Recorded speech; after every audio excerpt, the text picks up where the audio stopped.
गुजरात के मुंद्रा पोर्ट से आज से 4 साल पहले बरामद की गई हजारों करोड़ रुपए की हेरोइन का मामला आपको याद होगा। भूल नहीं सकते उस मामले को, क्योंकि देश में ये सबसे बड़ी बरामदगी थी जब इतनी बड़ी मात्रा में 3000 किलोग्राम की से करीब ये हेरोइन बरामद की गई थी। मुंद्रा पोर्ट जो देश का सबसे बड़ा निजी पोर्ट है, और मुंद्रा पोर्ट का मालिक कौन है ये पूरा देश जानता है। जी हाँ, देश के बड़े उद्योगपति अदानी का ये पोर्ट है, और वहाँ से ये एनआईए ने बड़ी खेप पकड़ी थी 3000 किलोग्राम की, जिसकी मार्केट कीमत करीब 21,000 करोड़ बताई गई थी। आप सोच रहे होंगे कि आज हम इसका जिक्र क्यों कर रहे हैं।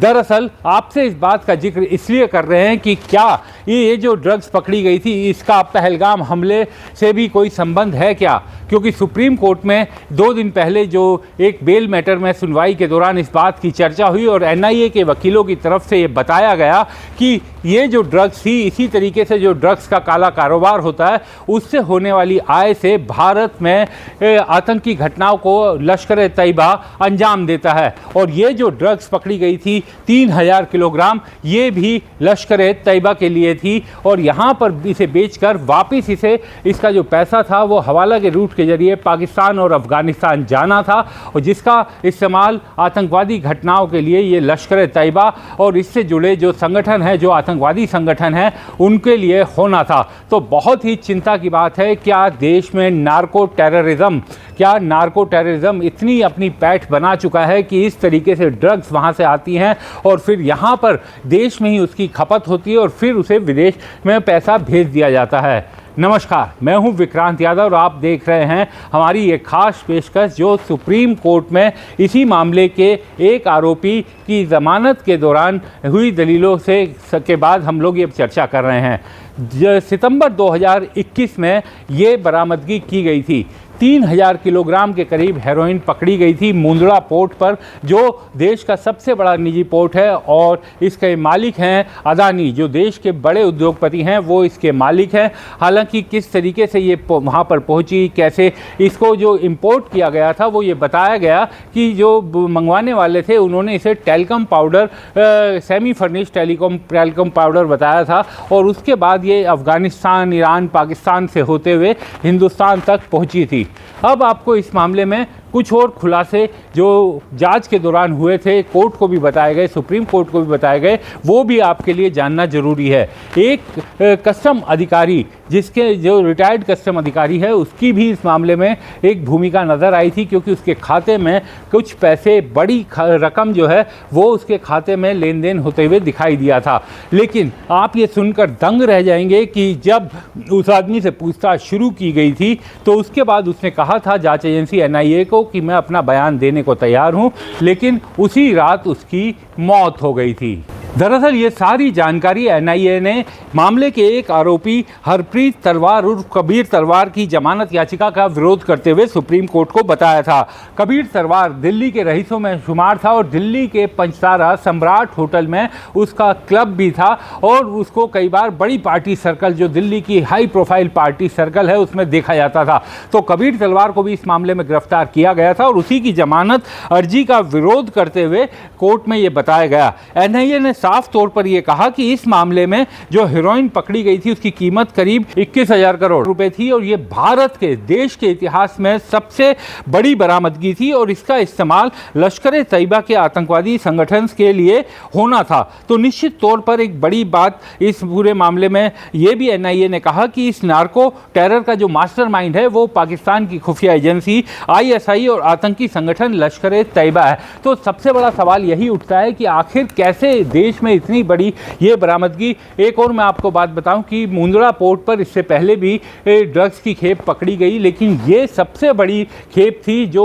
देश के उद्योगपति अदानी का जो निजी पोर्ट है, बंदरगाह है, वहाँ पर ये पकड़ा गया था, और इससे पहले भी कई बार पकड़ा गया। और जिस तरीके से ये जो घटना जब हुई थी उस समय अदानी पर भी कई सवाल विपक्षी नेताओं ने उठाए थे। कांग्रेस समेत कई संगठनों ने वहाँ पर प्रदर्शन भी किया था। पहले देखिए उस समय जो प्रदर्शन वहां पर किया गया था, कांग्रेस की तरफ से प्रदर्शन किया गया था।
हालांकि अदानी की इस मामले में कोई सीधी भूमिका किसी तरह की जांच एजेंसी में नहीं आई थी, लेकिन कांग्रेस के तमाम नेताओं में, जिसमें राहुल गांधी भी शरीक हैं जो देश में विपक्ष के नेता हैं, उन समेत कांग्रेस के कई नेताओं ने बहुत ही गंभीर आरोप इस मामले में अदानी पर लगाए थे और कहा था कि सरकार को उनकी भी जांच करनी चाहिए। आखिर क्या कारण है कि सरकार उनकी जांच नहीं करती? क्या कहा था कांग्रेस के नेता राहुल गांधी? विपक्ष के नेता भी हैं, देश में विपक्ष की आवाज़ भी उन्हें कहा जा सकता है, क्योंकि विपक्ष के नेता का पास भी संवैधानिक दर्जा होता है। वो लीडर ऑफ अपोजिशन के नाते जनता की आवाज़ हैं और उन्होंने और उनकी पार्टी के नेताओं ने कई बड़े गंभीर आरोप लगाए थे। एक बार पहले उन्हें सुनिए। भाई और बहनों, गुजरात ड्रग्स का सेंटर बन गया है, ड्रग्स का सेंटर बन गया है और सारे के सारे ड्रग्स इसी मुद्रा पोर्ट से निकल रहे हैं, मगर आपकी सरकार यहां पे कोई कार्रवाई नहीं कर रही। मैं आपसे पूछना चाहता हूं, कार्रवाई क्यों नहीं हो रही है? क्या कारण है? नहीं, जोर से बोलिए, क्या कारण है?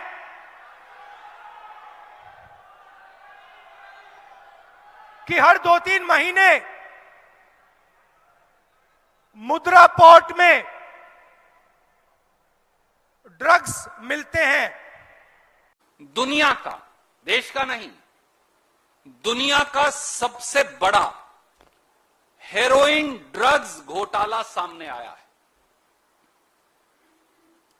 1,75,000 करोड़ रुपया, चौंकिए मत, 1,75,000 करोड़ रुपए के 25,000 किलो हेरोइन ड्रग्स कहां गए? 25,000 kilo. I am again repeating with a sense of responsibility. दोस्तों, हम सब ने देखा कि हाल में ही अडानी मुद्रा पोर्ट पर 3,000 किलो हीरोइन ड्रग्स, जिसकी कीमत 21,000 करोड़ रुपया आंकी गई, वो पकड़े गए। पर जो पकड़े नहीं गए वो क्या है? आज के समाचार पत्रों के मुताबिक अदानी मुद्रा पोर्ट गुजरात पर जून 2021 में भी इसी प्रकार 25 टन यानी 25,000 kilo heroin drugs semi cut telecom powder blocks के नाम से आए थे। वो भी आंध्र प्रदेश की उसी कंपनी के नाम से आए जिसने 3,000 किलो हीरोइन ड्रग्स भी अडानी मुद्रा पोर्ट से सेमी कट टेलीकॉम पाउडर के नाम से मंगाए थे। कंपनी भी वही है। इन 25,000 किलो हीरोइन ड्रग्स की कीमत 1,75,000 करोड़ रुपया है और हेरोइन ड्रग्स की ये खेप अदानी मुद्रा पोर्ट पर आई और वहां से देश में चली गई, पकड़ी ही नहीं गई। बात यही नहीं रुकी थी। इस मामले को लेकर कांग्रेस बहुत संजीदा थी। उसने देश के अलग अलग इलाकों में प्रेस कॉन्फ्रेंस की थी और कांग्रेस के प्रमोद तिवारी ने तो संसद में भी इस मुद्दे को उठाया था, बाकायदा अदानी का नाम लेकर उठाया था कि जानबूझकर सरकारें इस मामले में सरकार जांच नहीं करवाती। प्रमोद तिवारी ने क्या कहा था देश की संसद में, वो सुनना भी बेहद जरूरी है। और सारे ड्रग्स मुद्रा पोर्ट से निकल रहे हैं, लेकिन सरकार यहाँ कार्रवाई नहीं कर रही है। गुजरात के युवाओं के भविष्य नष्ट हो रहे हैं। मैं इस सदन के माध्यम से केंद्र सरकार से आग्रह करता हूं, क्योंकि मुझे आपके माध्यम की जरूरत है, क्योंकि इस मुंद्रा एयरपोर्ट के मालिक अडानी है। अडानी है। आप विषय पर बोले प्रमोद जी। विषय पे बोल रहा हूँ प्रमोद जी, विषय पर बोलिए। सिर्फ आप आ गए तो मैं विषय पे बोलूंगा।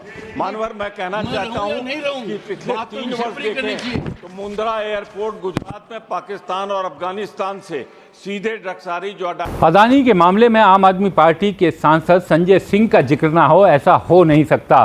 संजय सिंह ने प्रधानमंत्री नरेंद्र मोदी के सामने बाकायदा संसद में प्ले प्ले कार्ड लेकर अदानी के मुद्दों पर विरोध जताया था, जो पूरे देश ने देखा था। और इस मामले में भी संजय सिंह ने बहुत गंभीर आरोप अदानी पर लगाए थे और उनकी पार्टी की तरफ से प्रेस कॉन्फ्रेंस करके सरकार पर भी कई गंभीर सवाल उठाए गए थे। संजय सिंह को भी इस मामले में सुना जाना चाहिए। अब जो मैं आपको बताने जा रहा हूं वो बहुत ही गंभीर मुद्दा है, वो राष्ट्र की सुरक्षा से जुड़ा हुआ मुद्दा है और मैं इस पे चाहता हूं जवाब राष्ट्रीय स्वयंसेवक संघ भी दे, भारतीय जनता पार्टी भी दे और भारतीय जनता पार्टी के वो कार्यकर्ता जो राष्ट्रभक्ति की बात करते हैं वो लोग भी इसका जवाब दें और जवाब मांगे अपने नेता से।